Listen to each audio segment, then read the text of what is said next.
მოგესალმებით, თქვენ უყურებთ რეგიონის დღის მთავარ ამბებს.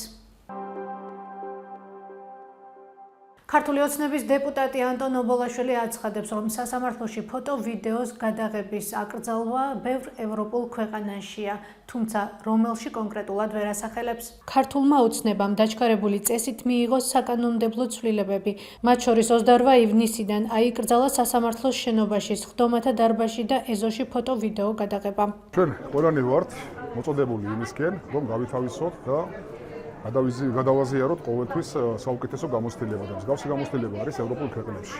ჩვენ ხომ დეკლარირებული გვაქვს, რომ ყველა კარგი გამოცდილება, რაც აქვს სხვადასხვა ქვეყნებს, რა თქმა უნდა მოხდეს მასში გადაზიარება. უამრავი ქვეყნები ავიღოთ. უამრავი ევროპული გამოცდილება არის აქაც და არაფერი ახალი არ არის მოგონილი, რაც არის სხვადასხვა ევროპულ ქვეყნებში, რა თქმა უნდა, იმას იზიარებთ ფასეულობებს და ასევე ცვლით.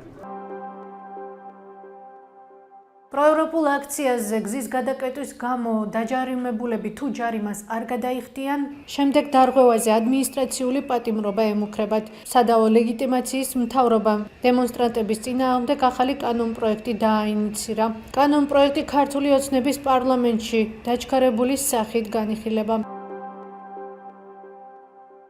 გზაზე ფეხით გადამცვლელთათვის კანონი მკაცრდება.